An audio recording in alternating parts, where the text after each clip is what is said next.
नमस्ते। अब बात करेंगे 24th चैप्टर की, दैट इज तर्पण पुटपाक विधि। तो चतुर्विंशतितमो अध्याय अथा तो तर्पण पुटपाक विधि अध्याय व्याख्यासाम इतिहास आत्रेयादेव महर्षय।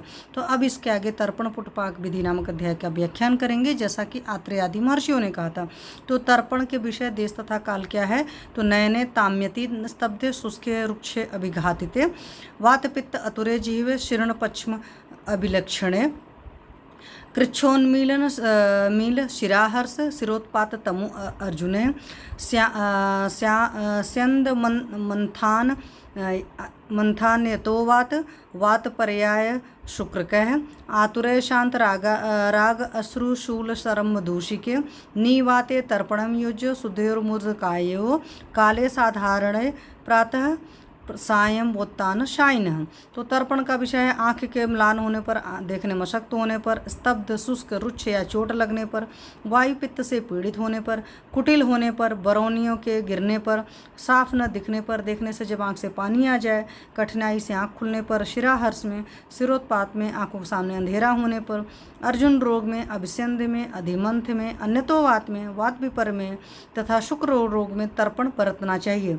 तर्पण का समय जब आँख में लालिमा, अश्रु, शूल, शोथ तथा आँख की मैल शांत हो जाए, तब वमन विरेचन और नस्य से शरीर एवं सिर का आवश्यक शोधन करके वायु रहित स्थान में रोगी को स्थान में रोगी को बिठाकर साधारण ऋतु में प्रातः या सायंकाल रोगी को चित्त उतान लिटाकर तर्पण देना चाहिए। तो तर्पण की विधि क्या है, यवमास मयीम पालिम नेत्रकोशाद बहि समाम द्वय अंगुलाच्यम दृढ़ाम कृत्वा यथा स्वम सिद्धम आओपेत सर्पी निर्मीलिते नेत्रे तप्त अम्बु प्रविलायितम नक्तांद्य वात तिमिर कृच्छ बोधादिके वसाम आपक्ष्म आग्रात। तो उत्तान लेटे हुए रोगी के नेत्रकोशों के बाहर जौ और उड़द के आटे के समान जो ऊंची नीची न हो पाली बनाए, मतलब चारों तरफ बनाना है, थाला जिसको कह सकते हैं। यह पाली 2 अंगुल ऊंची और मजबूत बनानी चाहिए। दूसरे इनके अनुसार सिद्ध किए घृत को गर्म पानी में रखकर पिघलाकर इसको नेत्र के चारों ओर बनी पाली में डाल देवे। रतौंधी, वातजन तिमिर और कठिनाई से आँख खुलने आदि में वसा को घी के स्थान पर बरतते हैं। पाली में घी या वसा को बरौनी के अगले भाग डूबने तक भरें।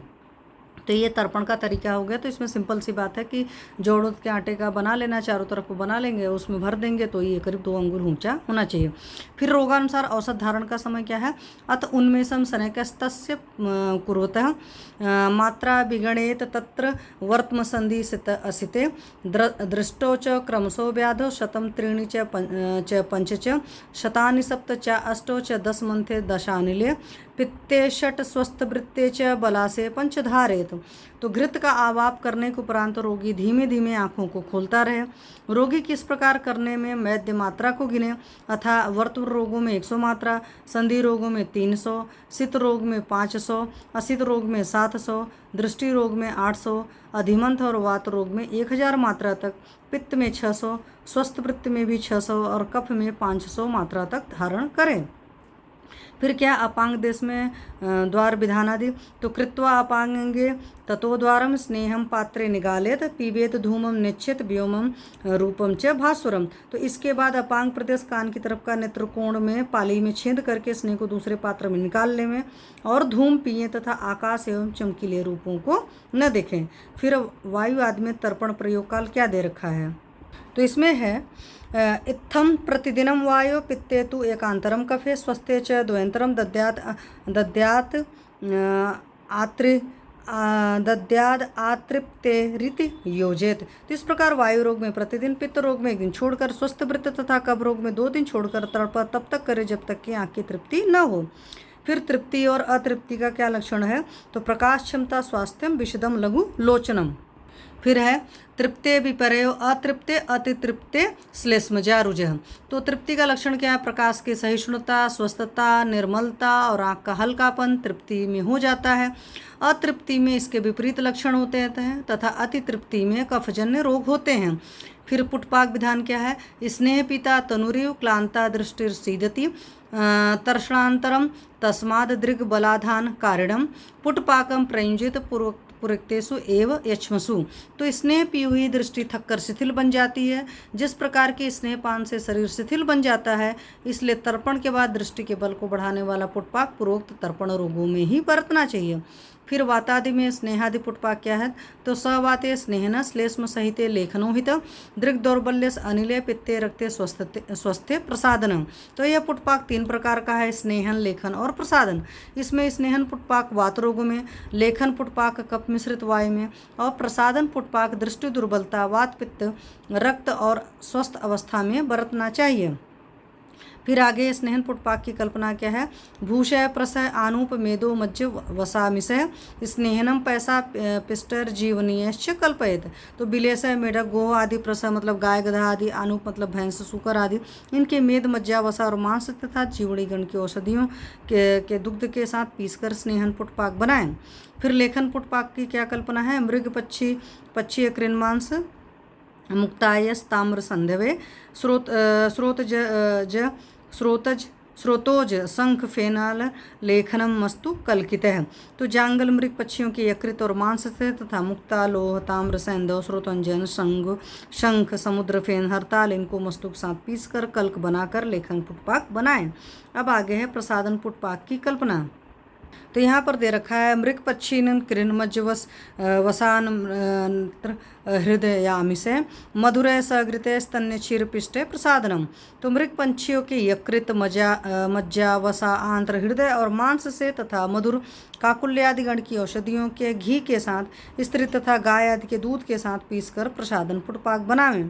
पुटपाक की कल्पना बिल्व मात्रम पृथक पिंडम मांस भेषज कलकयो उरूबक अवटम्ब भोजपत्र स्नेहादि क्रमात् वेष्टित्वा मृदालिप्तम धव धन्वन गोमये। फिर आगे है पचेत प्रदीप्तर अग्न्याभ्यम पक्वम निष्पीडित तदरसम नेत्रे तर्पणवाद ज्ञात। तो पुटपाक विधि क्या है? मांस और औसत के कल की अलग अलग एक पल मात्रा पिंड रूप में लेकर इसको स्नेहन पुटपाक ले, रंड के पत्तों से, लेखन पुटपाक में बरगद के पत्तों से, प्रसादन पुटपाक में कमल के पत्तों से लपेटें। इसके ऊपर काली मिट्टी का लेप 2 अंगुल मोटा चढ़ाएं। फिर पुटपाक को प्रदीप्त धव और धनवन की लकड़ी तथा जांगल गोमय से पकाएं। जब पिंड लाल अंगारे जैसा हो जाए तब निकाल लें, निचोड़कर इनका रस आंखों में तर्पण की भांति प्रयोग करें। फिर आगे क्या? शतम द्वे त्रीणि धारेत लेखन स्नेहन अंत्येषु। तो लेखन पुटपाक में 100 मात्रा, स्नेहन पुटपाक में 200 मात्रा और प्रसादन पुटपाक में 300 मात्रा तक धारण करना चाहिए। यहीं पर अणुदत्तु जी ने कहना है कि स्नेहन पुटपाक में धव से, लेखन में धनवन से था, प्रसादन में गोमय से पकाए हुए, परंतु हिमाद्री को तथा संग्रह को यह नियम मान्य नहीं है। फिर आगे क्या है? कोष्णो पूर्व हिमो अपरह। तो स्नेहन और लेखन पुटपाक को सुहाता हुआ गर्म तथा प्रसादन को ठंडा बरतना चाहिए। फिर स्नेहन लेखन पुटपाक के बाद क्या कर्तव्य करने चाहिए? तो धूमपो अंते तयोरेव योगास्तत्र च तृप्तिवत तर्पणम पुटपाकम च नस्यानर्नहे च योजित यावन्ति आहनीय युंजित द्विस्ततोधित भाग भवेत मालती मल्लिका पुष्पर वदवाच्छो निवसेनि शाम। तो स्नेहन और लेखन पुटपाक के पीछे ही धूमपान करना चाहिए, प्रसादन के बाद नहीं। पुटपाक में सम्यक योग, अति और योग के लक्षण तर्पण की भांति समझनी चाहिए। नस्य के लिए जो योग है उनमें तर्पण और पुटपाक नहीं बरतना चाहिए। जितने दिन तक तर्पण और पुटपाक को बरतें उससे दुगने दिनों तक हित से भी रहें। तर्पण और पुटपाक करके आंखों पर चमेली या मल्लिका के फूल बांधकर रात्रि में रहें। नेत्र बल के लिए नस्य आदि की आवश्यकता, तो सर्वात्मना नेत्र बलाय यत्नम कुर्वीत नस्य अंजन तर्पणाद्य दृष्टि नष्टा विविधम जगंच तमोमयम जायत एक रूपम इति श्री वैद्य श्रीपति सिंहगुप्त सोनु श्रीमद्भागवत विरचितायाम अष्टांग हृदय संहितायां सूत्रस्थाने तर्पण पुटपाक विधिर्नाम 24 अध्याय। तो यहाँ पर दे रखा है कि संपूर्ण प्रयत्न से नस्य, अंजन, तर्पण आदि के द्वारा नेत्रों के बल के लिए यत्र करना चाहिए, क्योंकि दृष्टि के नष्ट होने से नाना प्रकार का जगत अंधकार में एक जैसा हो जाता है। इस प्रकार विद्योतनी टीका में सूत्रस्थान का तर्पण पुटपाक विधि नामक 24वां अध्याय समाप्त हुआ। Thank you.